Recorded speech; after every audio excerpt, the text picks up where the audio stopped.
കൂട്ടുകാർക്ക് ശുഭരാത്രി നേർന്നുകൊണ്ട് നമുക്ക് നേരെ സേതുവിന്റെ പല്ലവിയുടെ അടുത്ത ആഴ്ചയുടെ നല്ലൊരു പ്രൊമോ വിശേഷം കേട്ടാലോ. അതിനു മുമ്പായിട്ടൊരു കാര്യം പറഞ്ഞോട്ടെ, നമ്മുടെ ഡെയിലി സ്റ്റോറി എന്ന പേരിൽ ഒരു പുതിയ ചാനലൊക്കെ തുടങ്ങിയിട്ടുണ്ട് കേട്ടോ. അപ്പൊ ആ ചാനലിനകത്താണ് അബിയുടെയും ജാനകിയുടെയും വേദയുടെയും വിക്രത്തിന്റെ അതുപോലെ തന്നെ ഇഷിതയുടെയും മഹേഷിന്റെ ഒക്കെ വിശേഷങ്ങൾ അപ്ലോഡ് ചെയ്യുന്നത്. അപ്പൊ ആ ചാനൽ ആ വിശേഷങ്ങളൊക്കെ കാണുന്നവര് മറക്കാതെ ആ ചാനൽ നികടി സബ്സ്ക്രൈബ് ചെയ്യണേ. അതിന്റെ ലിങ്കുകളും കാര്യങ്ങളും ഒക്കെ ഞാൻ താഴെ ഡിസ്ക്രിപ്ഷൻ ബോക്സിൽ ഇട്ടേക്കാട്ടോ. അപ്പൊ നമുക്ക് നേരെ നമ്മുടെ വിശേഷത്തിലേക്ക് അങ്ങോട്ട് പോയാലോ. അങ്ങനെ ഇന്നത്തെ വിശേഷം നമ്മൾ കണ്ടു. അവസാനം അച്ചു ആ സത്യങ്ങളൊക്കെ അറിയുവാണ്.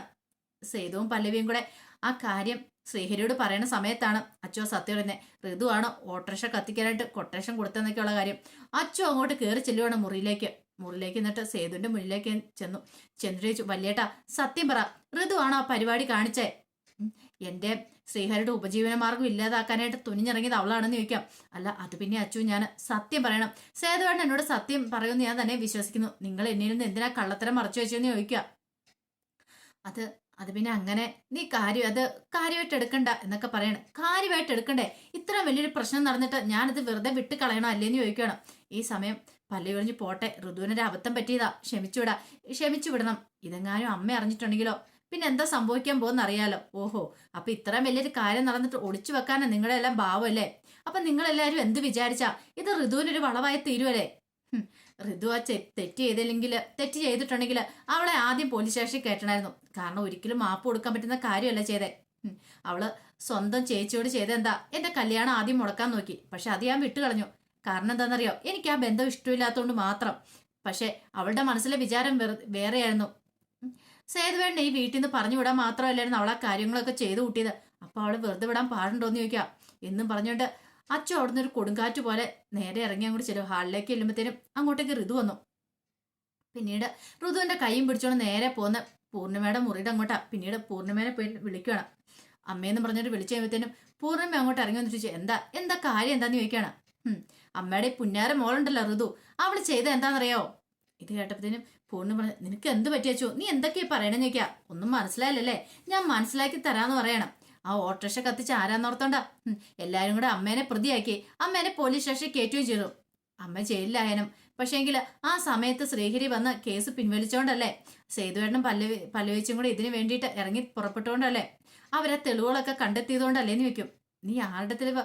അതാ ആർക്കെതിരെയുള്ള തെളിവ് എന്നാ? അതൊക്കെ അങ്ങനെയൊക്കെ ഒന്നും പൂർണ്ണിമയ്ക്കാണ്ട് വ്യക്തമായിട്ട് മനസ്സിലായില്ല. ഈ സമയത്ത് പെട്ടെന്ന് തന്നെ അച്ചു പറഞ്ഞു, ആ ഓട്ടോറിക്ഷ കത്തിക്കാനായിട്ട് കൊട്ടേഷൻ കൊടുത്ത് ആരാന്നറിയോ? അമ്മയുടെ ഫോൺ എടുത്തിട്ട് ദുരുപയോഗം ചെയ്ത് അമ്മേനെ ചതിക്കാൻ നോക്കിയത് ആരെന്നറിയോ? അമ്മയുടെ ഈ പുന്നാര മോള്. ഇവളാ ഋതുവാന്ന് പറഞ്ഞിട്ട് ആ കാരണം തീർത്ത് ഒറ്റ എണ്ണം കൂടെ പൊട്ടിക്കണം. നിനക്ക് നാണം ഉണ്ടോന്നും ചോദിച്ചു. ഒരു നിമിഷം പൂർണ്ണിമ ഞെട്ടിപ്പോയി. പൂർണ്ണിമ പറഞ്ഞു, അച്ചു നീ ഇത് എന്ത് പരിപാടി കാണിക്കണമെന്ന് ചോദിക്കും. അപ്പത്തിനും അച്ചു പറഞ്ഞു, ഞാനത് നേരത്തെ ചെയ്യേണ്ടതായിരുന്നമ്മേ, അങ്ങനെ നേരത്തെ ചെയ്യുമായിരുന്നെങ്കിൽ ഇവൾ ഈ പ്രവൃത്തി കാണിക്കില്ലായിരുന്നു പറയണം. അപ്പോഴേക്കും സ്വാതി ബാക്കി എല്ലാവരും കൂടെ അങ്ങോട്ട് ഓടി വരുവാണ്. ആ സമയം അച്ചു വിളിച്ചു പറഞ്ഞു, ഇവിടെ ഒരു നിമിഷം പോലും ഈ വീട്ടിൽ ഇവിടെ നിർത്താൻ കൊള്ളില്ല. കാരണം പൊന്നുമടത്തെ മാധവമേനന്റെ പേര് കളയാനായിട്ടുണ്ടായ സന്തതിയവള്. അല്ലെങ്കിൽ ഇവനെങ്ങനെ കാണിക്കുവോ? എന്റെ ജീവിതം ഞാനായിട്ട് ജീവിച്ചു തീർക്കണ്ട. അതിനു വരെ ഇവളെന്താ കാണിച്ചത്? ഇവള് കാണിച്ച നല്ല നല്ല ഒന്നാം തരം പണിയില്ലേന്ന് ചോദിക്കണം. ഇത് കേട്ട് പൂർണ്ണിമയും കൂടി ഇന്നു ഋതുവിന്റെ അടുത്ത്, സത്യമാണോ ഋതു പറഞ്ഞെന്ന് ചോദിക്കണം. ഋതു ഒന്നും മിണ്ടാതെ തലവണിച്ചിരിക്കുക. നിന്നോടാ ചോദിച്ചാൽ സത്യമാണെന്ന് ഒന്നും മിണ്ടിയില്ല. ആ കാരണം പോച്ച ഒറ്റ എണ്ണം കൂടെ കൊടുക്കണം. നീ എന്താടി വിചാരിച്ചോണ്ടിരുന്നേ? സ്വന്തം പെറ്റമ്മേനെ കോടതി കയറ്റാനായിട്ടായിരുന്നു നിന്റെ ഒരുക്കുമല്ലേ? നീ എന്നിട്ട് എന്നെ പോലീസ് കൊണ്ടുവന്നോടൊപ്പം ഒരു വാക്ക് പോലും പറഞ്ഞില്ലോടി. ഇതിന് മാത്രം എന്ത് തെറ്റാ ഞാൻ നിന്നോട് ചെയ്തേന്ന് ചോദിക്കാം. ഞാൻ ആ ഓട്ടോറിക്ഷ കത്തിക്കുമെന്ന് പറഞ്ഞോളൂ, പക്ഷെ അതിനു മുമ്പ് നീ അത് ചെയ്തല്ലോടി മഹാപാവി. എന്നിട്ട് ഒന്നും അറിയത്തില്ലാത്ത മട്ട് നീ ഇരിക്കുവായിരുന്നില്ലേ? എനിക്ക് മനസ്സിലായടി. ഇവിടെ തോറ്റുപോയ ഞാനാ. പൊന്നുമടത്തിലെ മാധവമേനാണ് തോറ്റുപോയത്. കാരണം അദ്ദേഹം വളർത്തി വലുതാക്കിയ മക്കള് ഈ വിധത്തിലാവുമെന്ന് ഒരിക്കലും പ്രതീക്ഷിച്ചില്ല. ചിലപ്പോൾ അദ്ദേഹം അങ്ങ് മുകളിലിരുന്നിട്ട് ഇതെല്ലാം കാഴ്ച കാണുന്നുണ്ടായിരിക്കും. അദ്ദേഹത്തിന്റെ ആത്മാവിന് ഒരിക്കലും ശാന്തി കിട്ടാൻ പോകുന്നില്ല. ഇതുപോലത്തെയുള്ള കാര്യങ്ങളൊക്കെ അല്ലേ ചെയ്തുകൊണ്ടിരിക്കുന്നത്. ഇപ്പൊ എനിക്ക് മനസ്സിലായി, നീ ഒന്നും ഒരിക്കലും നന്നാവാനായിട്ട് പോകുന്നില്ല. പിന്നീട് അച്ചു പറഞ്ഞു, ഇവിടെ അങ്ങനെ വെറുതെ വിട്ടിട്ട് കാര്യമില്ല. ഇവൾക്ക് നാണമുണ്ട്, ഇവള് ചെയ്യുവോ നീ ചോദിക്കാണ്. ഇത് കേട്ടപ്പോൾ ഋതു പറഞ്ഞു, ഞാൻ ചെയ്തു. എന്തിനു വേണ്ടിയെന്ന് അറിയാവോ? എനിക്കിഷ്ടമില്ലായിരുന്നു ഇവർ തമ്മിലുള്ള ബന്ധം, അതുകൊണ്ടാന്ന് പറയണേ. ഇത് കേട്ട് കഴിഞ്ഞപ്പോൾ അച്ചു പറഞ്ഞു, അത് ഞാനാ തീരുമാനിക്കുന്നത്. എന്റെ കഴുത്തിൽ താലി ചാർത്തിയ ശ്രീഹരിയാണെങ്കിൽ ശ്രീഹരിയോടൊപ്പം ഞാൻ താമസിക്കുക തന്നെ ചെയ്യും. ഒരു കാര്യം ഞാൻ തീരുമാനിച്ചു, ഞാൻ ഇവിടെ നിന്നിട്ടുണ്ടെങ്കിൽ ഇനി മിക്കവാറും എന്താ സംഭവിക്കുമെന്ന് പറയാൻ പറ്റില്ല. ഞാൻ ശ്രീഹരിനെ വിളിച്ചോണ്ട് ഈ വീട് വിട്ട് ഇറങ്ങിക്കോളാന്ന് പറയണം. ഇത് കേട്ട പൂർണ്ണിമ വെച്ചു, നീ എങ്ങോട്ട് പോകാനാ? ഞാനിനി ഒരു നിമിഷം പോലും നിൽക്കില്ല. എങ്ങനെ ഇവിടെ വിശ്വസിച്ചിരിക്കും? ശ്രീഹരിയുടെ ഓട്ടോറിക്ഷ കത്തിച്ചു. നാളെ ഞങ്ങളെ കൊല്ലാനും മടിക്കില്ല ഇവള്. ഇവള് കൊട്ടേഷൻ കൊടുക്കും. ഇവൾ അതല്ല അതിലപ്പുറം ചെയ്യാന്നുള്ളാന്ന് പറയണം. പല്ലവി വന്നിട്ട് അച്ഛനെ വിളിച്ചിട്ട് പറഞ്ഞു മതി അച്ചു വേണ്ടാന്ന് പറയണ. പിന്നെ പല്ലവി ചേച്ചിയൊക്കെ ഇനി ഒത്താശ ചെയ്ത് കൊടുക്കണോ? ഇതൊക്കെ കാര്യങ്ങളൊക്കെ നേരത്തെ പറയണ്ടായിരുന്നോ? ഇത് മറച്ചു വെക്കേണ്ട കാര്യം എന്താന്ന് ചോദിക്കുക. ഇവള് ചെയ്ത് തെറ്റാണെങ്കിൽ ഇവൾക്ക് അതിനുള്ള ശിക്ഷ കൊടുക്കണമെന്ന് പറയാ.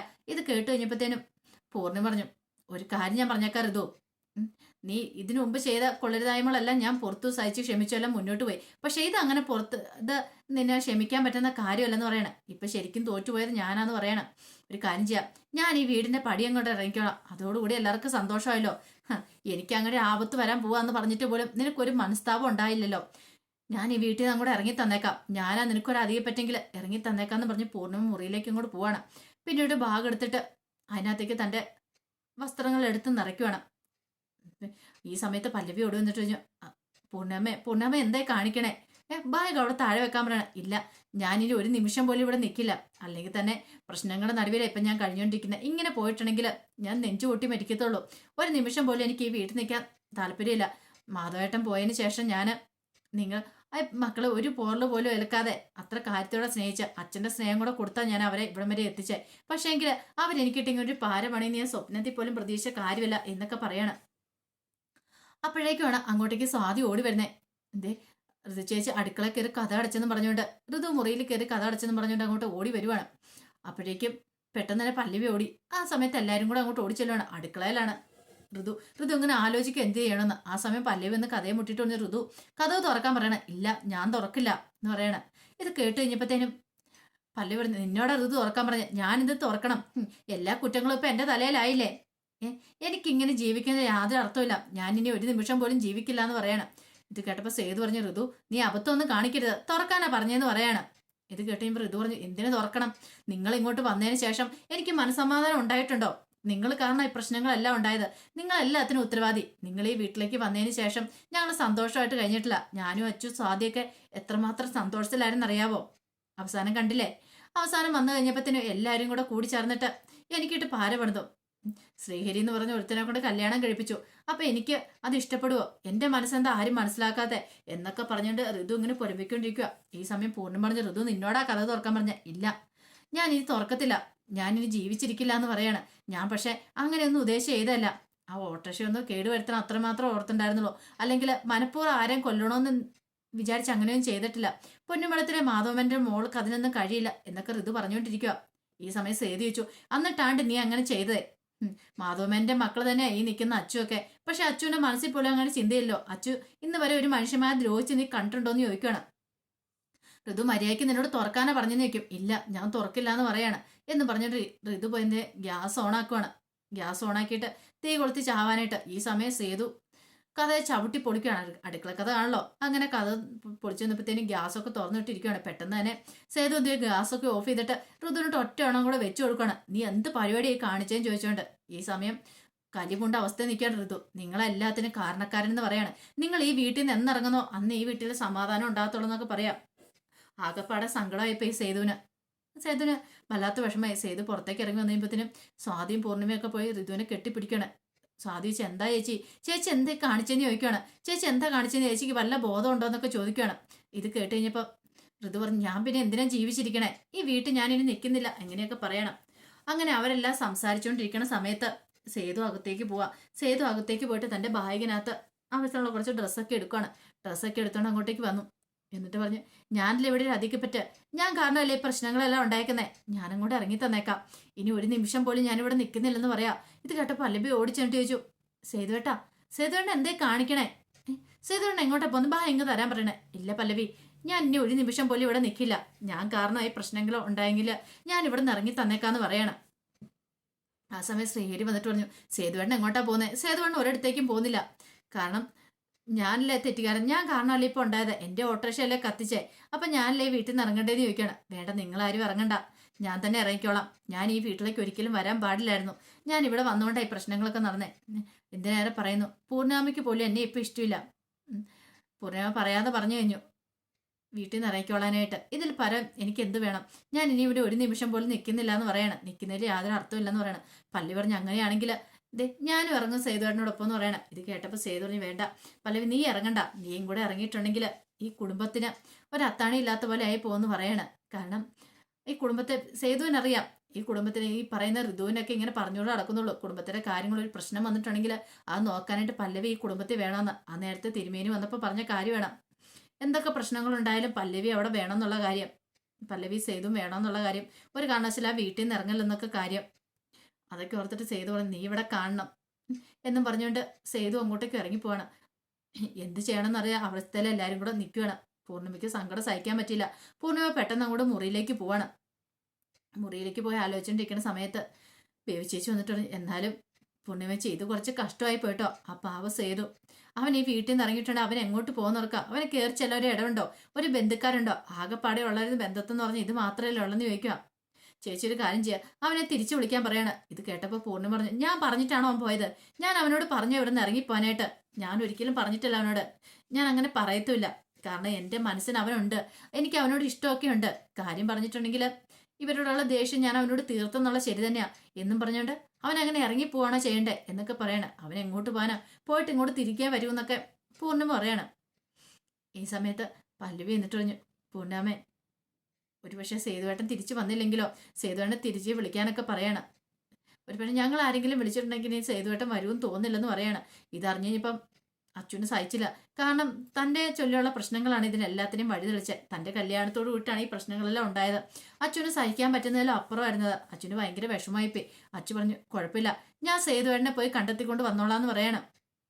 ആ സമയം ശ്രീഹരി പറഞ്ഞു ഞാനും കൂടെ വരാം. വേണ്ട, എനിക്കറിയാം സേതുവേട്ടൻ എവിടെയൊക്കെ പോയിട്ടുണ്ടായിരിക്കുക, ഞാൻ സേതുവേട്ടനെ കണ്ടെത്തിക്കൊണ്ട് വരാമെന്നും പറഞ്ഞുകൊണ്ട് അച്ഛൻ അങ്ങോട്ടേക്ക് ഇറങ്ങി പോവാണ്. ആരും അത് പ്രതീക്ഷിച്ച കാര്യമല്ല അച്ഛൻ അങ്ങോട്ട് പോകുന്നുള്ള കാര്യം. ഈ സമയത്ത് സേതു എന്ത് ചെയ്യണം? നേരെ കടൽപ്പുറത്തേക്ക് പോവാണ്. കടൽപ്പുറത്തേക്ക് പോയിട്ട് അവിടെ പോയി ഇങ്ങനെ ഇരിക്കുക. എന്ത് ചെയ്യണം നടത്തില്ല. ഇത്രയും കാലത്തെ സംഭവങ്ങളൊക്കെ സേതുവിന്റെ മനസ്സിൽ ഇങ്ങനെ പോയിക്കൊണ്ടിരിക്കുക. ആരും ഇല്ലാത്തവനായിരുന്നു താന്. പെട്ടെന്നൊരു ദിവസമാണ് തനിക്ക് അമ്മയും പെങ്ങന്മാരും എല്ലാം ഉണ്ടായത് അച്ഛൻ്റെ ആ പിൽപത്ര പ്രകാരം. പക്ഷേങ്കിൽ താനൊരു ലോക പരാജയമായിരുന്നു. തനിക്ക് അവരെ നോക്കാനായിട്ട് കഴിഞ്ഞില്ല. അവസാനം തനിക്ക് ആ കുടുംബത്തിന്റെ പടി ഇറങ്ങേണ്ടി വന്നു. അതൊക്കെ ഓർത്ത് കഴിഞ്ഞപ്പം സേതുവിന് വിഷമായി. സേതു അങ്ങനെ ഇവിടെ നിൽക്കുകയാണ്. ഈ സമയത്ത് പല്ലവില്ല അച്ചു സേതുവിനെ അന്വേഷിച്ച് അങ്ങോട്ട് വരുവാണ്. അങ്ങനെ വരണ സമയത്താണ് ഇന്ദ്രൻ അച്ചുവിനെ കാണുന്നത്. നോക്കിക്കഴിഞ്ഞപ്പോഴത്തേനും അച്ചു തന്നെയുള്ളു. ആഹാ കൊള്ളാലോ, ഈ സമയത്ത് ഇവളെ എങ്ങോട്ടാ പോകുന്നത്? പെട്ടെന്ന് ഇന്ദ്രൻ ചെന്നങ്ങോട്ട് വണ്ടി നിർത്തിയിട്ട് അവളെ അങ്ങോട്ട് വണ്ടിക്കകത്തേക്ക് പിടിച്ച് കയറ്റുവാണ്. പിടിച്ചു കയറ്റി ഒരു നിമിഷം അച്ചു കുതിര ഓടാൻ ശ്രമിച്ചെങ്കിലും മിണ്ടിപ്പോയക്കരുത്, അനങ്ങി പോയിട്ടാണ് നിന്നെ ശരിയാക്കുമെന്ന് പറയണം. അച്ഛനെ എന്ത് ചെയ്യണമെന്ന് അറിയത്തില്ല. വല്ലാത്ത ഒരവസ്ഥയായിപ്പോയി. പിന്നീട് അച്ഛനെ കൊണ്ട് അങ്ങോട്ടേക്ക് പോവാണ്. ഒരു ആളൊഴിഞ്ഞ് വീണ്ടും അങ്ങോട്ട് കെട്ടിടത്തിന് അങ്ങോട്ട് അച്ഛനെ കൊണ്ടുപോയി. എന്നിട്ട് വായിക്കകത്ത് തുണിയൊക്കെ തിരികെ വെച്ചിട്ട് അവിടെ കെട്ടിയിട്ടു. ശബ്ദിച്ചു പോയേക്കില്ല. നിന്നെ വെച്ചിട്ട് കളി കളിക്കാൻ തന്നെ ഞാൻ തീരുമാനിച്ചിരിക്കുന്നു പറയണം. പിന്നീട് ഇപ്പൊ കണ്ടു, നീ പല്ലവി എന്ന് പറയുന്ന ഇവളെ വരുത്താനായിട്ട് ഏറ്റവും നല്ല മാർഗ്ഗം ഇതാന്ന് പറയണം. പല്ലവി ഇവിടെ വരണം, പല്ലവി ഇവിടെ കൊണ്ടുവരും ഞാൻ. കാരണം നിന്റെ ജീവൻ രക്ഷിക്കണമെങ്കിൽ അവൾക്ക് ഇനി എൻ്റെ അടുത്ത് വന്നേ മതിയാവുള്ളൂ എന്ന് പറയണം. പിന്നീട് ഇന്ദ്രൻ പല്ലവിയുടെ ഫോണിലേക്ക് വിളിക്കുകയാണ്. പല്ലവിയുടെ ഫോണിലേക്ക് വിളിച്ചിട്ട് പറഞ്ഞു അതേ നിനക്കൊരു സന്തോഷ വാർത്തയായിട്ടാണ് വിളിച്ചേക്കുന്ന പറയണം. നിന്റെ ആ അനിയത്തി എന്ന് പറഞ്ഞ് ഈ കൂട്ടിക്കൊണ്ട് നടക്കുന്ന ഒരുത്തി ഉണ്ടല്ലോ, ആ ശ്രീഹരിയുടെ ഭാര്യ പല്ലവിയല്ല ശ്രീഹരിയുടെ ഭാര്യ അച്ചു, അവൾ എൻ്റെ കസ്റ്റഡിയിലുണ്ടെന്ന് പറയണം. ഇങ്ങോട്ട് വരുവാണെങ്കിൽ അവൾക്ക് എത്രയും പെട്ടെന്ന് നീ വരുവാണെങ്കിൽ കാണാന്ന് പറയണം. അല്ലെങ്കിൽ പിന്നെ വന്നിട്ട് കാര്യമില്ലാന്ന് പറയാം. പിന്നെ ഈ കാര്യം നീ അവിടെ ആരോടൊന്നും പറയാനോ പോലീസിനോട് പറയാനോ ശ്രമിച്ചിട്ടുണ്ടെങ്കിൽ അവളുടെ കഥ ഇതോടുകൂടി ഞാൻ കഴിക്കുമെന്ന് പറയാം. പല്ലവിക്ക് മനസ്സിലായി. ഒരു പക്ഷേ ഇന്ദ്രൻ രണ്ടും കൽപ്പിച്ചാന്ന്. എന്ത് ചെയ്യണമെന്ന് അറിയത്തില്ല. പല്ലവി അങ്ങോട്ടേക്ക് ആ പറഞ്ഞ സ്പോട്ടിലേക്ക് ഓടി വരുവാണ്. അങ്ങനെ വന്നു കഴിഞ്ഞപ്പത്തിന് അവിടെ ആരെയും കണ്ടില്ല. അപ്പോഴത്തെ ഇനി ഇന്ദ്രൻ ഇവിടെ ഇല്ലേ എന്നൊക്കെ നോക്കി കഴിഞ്ഞപ്പോൾ തുണയെ കെട്ടിയിട്ടേക്കുവാണ് അച്ചുവിനെ. അച്ചു എന്ന് പറഞ്ഞ് ഓടി അടിച്ച് അങ്ങോട്ട് വന്നിട്ട് അച്ചുവിനെ കെട്ടഴിക്കാൻ തുടങ്ങുമ്പോഴത്തേനുമാണ് തൊട്ടടുത്ത് ഇന്ദ്രൻ നിൽക്കുന്ന കാഴ്ചയുണ്ട്. പെട്ടെന്ന് ഒരു നിമിഷം പല്ലവിയും ഞെട്ടിപ്പോയി. നീയോന്ന് ചോദിക്കുകയാണ്. അതേടി നിന്നെ ഇവിടെ വിളിച്ചു വരുത്തിയത് ഞാനാ, നിനക്കറിയാലോ. ഞാൻ പിന്നെ നിന്നെ ഇവിടെ വിളിച്ചു വരുത്തിയിട്ട് ഞാൻ ഇവിടെ നിന്ന് പോന്ന് കരുതിയ നീയാ. നിന്നെ ഇവിടെ കൊണ്ടുവരാൻ വേണ്ടിയിട്ട് മാത്രമടി ഞാൻ ഇവിടെ പിടിച്ച് കെട്ടിയിട്ട്. നീ എന്താ വിചാരിച്ചോണ്ടിരുന്നേ? എന്റെ കൺമുന്നിൽ നിന്ന് ഇത്രയും കാലം നിനക്ക് രക്ഷപ്പെട്ട് നടക്കാന്നോ? ഒരിക്കലും പറ്റില്ലടി. അവസാനം ഈ ഇന്ദ്രന് തന്നെയുള്ള നീയെ ഈ പല്ലവി അറിയാലോ. നീ എത്ര ചുറ്റിക്കളി നടത്തിയെന്ന് പറഞ്ഞാലും എൻ്റെ അരിയിലേക്ക് നീ വരുമെന്ന് എനിക്ക് കുറച്ച് വിശ്വാസം ഉണ്ടായിരുന്നു പറയാം. അതുകൊണ്ടല്ല ഞാൻ കാത്തിരുന്നേന്നൊക്കെ പോയിക്കാണ്. മര്യാദയ്ക്ക് അഴിച്ചുവിടാം. അതെ അച്ഛനെ അഴിച്ചുവിടാനൊക്കെ പല്ലവി പറയണം. അഴിച്ചുവിടാം, നീ എന്തിനാ ഇങ്ങനെ ധൃതി പിടിക്കുന്നേ? നീ ധൃതി പിടിക്കാതെ മര്യാദയ്ക്ക് അടങ്ങി ഒതുക്കി നിൽക്കുക എന്നൊക്കെ പറഞ്ഞുകൊണ്ട് ദേഷ്യപ്പെടുവാണ്. ആ സമയത്ത് പല്ലവി പറഞ്ഞു അച്ഛനെ ഒന്നും ചെയ്യരുത്, അച്ഛനെ ആദ്യം അഴിച്ചുവിടാൻ പറയണം. അഴിച്ചുവിടാന്ന് പറയണം. അങ്ങനെ അവസാനം അച്ഛനെ അങ്ങോട്ട് അഴിച്ചുവിട്ടു ഉടനെ മര്യാദയ്ക്ക് ഇവിടെ നിന്നോണം നീയ, അല്ലെങ്കിൽ ഉണ്ടല്ലോ എന്താ സംഭവിക്കാൻ പോകുന്ന അറിയാലോ എന്ന് പറയണം. ആ സമയത്ത് അച്ഛനും എന്ത് ചെയ്യണമെന്നറിയില്ല. അച്ഛൻ ഭയങ്കര വെപ്രാളത്തിലായിപ്പോയി. ഞാൻ പറഞ്ഞില്ലേ ഇവളെ വെച്ചൊരു കളി കളിച്ചുകൊണ്ട് മാത്രം എനിക്ക് നിന്നെ കിട്ടിയത്. ഒരു ദിവസമെങ്കിൽ ഒരു ദിവസം എനിക്ക് നിന്നെ വേണമെന്ന് പറഞ്ഞുകൊണ്ട് അങ്ങനെ പല്ലവീനെ കയറിയും കൊണ്ട് പിടിക്കുവാണ്. ഈ സമയം അച്ചു ആകെപ്പാടെ പകച്ചു നിൽക്കുക. ഒരു നിമിഷം എന്ത് ചെയ്യണമെന്ന് അറിയത്തില്ലാത്തൊരവസ്ഥയിൽ. അപ്പോഴാണ് ഒട്ടും പ്രതീക്ഷിക്കാത്ത അയാളെ കൊണ്ട് വരുന്നത് നമ്മുടെ സേതു. സേതു ഈ കാര്യം പറഞ്ഞു. സേതു അങ്ങോട്ട് വന്നു കഴിഞ്ഞിട്ട് പിന്നെ ഇന്ദ്രന് നേരെ ഒരു സംഹാര താണ്ഡവം തന്നെയായിരുന്നു. പല്ലവീനെ അച്ചുവിനെ അവിടുന്ന് രക്ഷിക്കുവാണ് ഇന്ദ്രന്. അപ്പൊ അതിന്റെ ഇന്ദ്രനല്ല, സേതു. അപ്പൊ അതിന്റെ വിശേഷങ്ങളൊക്കെ നമ്മൾ അടുത്തയാഴ്ച കാണാൻ പോകുന്നത്. ഇനിയിപ്പോ ഇന്ദ്രന്റെ കുശാല എന്താണെങ്കിലും, കാരണം ഇന്ദ്രന്റെ വിചാരം സേതു ആ വീട്ടിൽ നിന്ന് ഇറങ്ങി കഴിഞ്ഞിട്ടുണ്ടെങ്കിൽ പിന്നെ പല്ലവീനെയും അച്ഛനെയൊക്കെ തനിക്ക് സ്വന്തമായിട്ട് കിട്ടുമെന്നുള്ളതൊക്കെയായിരുന്നു. പക്ഷെ അതെല്ലാം വെറും മോഹങ്ങളായി പോയി ഇന്ദ്രന്റെ. അവസാനം ഇന്ദ്രനെ പഞ്ഞിക്കിട്ട് സേതു അച്ചുവിനെയും പല്ലവീനെയും രക്ഷിച്ചുകൊണ്ട് പോവാണ്. അത് മാത്രമല്ല, പൂർണിമാമ ഇനി സേതുവിനെ തിരികെ വിളിക്കും പൊന്നുമടത്തിലേക്ക്, തന്റെ മകനായിട്ട് ഇതിന്റെ മുമ്പത്തെപ്പോലെ തന്നെ. അപ്പൊ അതിന്റെ വിശേഷങ്ങൾക്കായി നമുക്ക് എല്ലാവർക്കും കാത്തിരിക്കാട്ടോ. ഒരിക്കൽ കൂടി എല്ലാവർക്കും നല്ലൊരു രാത്രി ആശംസിച്ചു നിർത്തുന്നു. നന്ദി.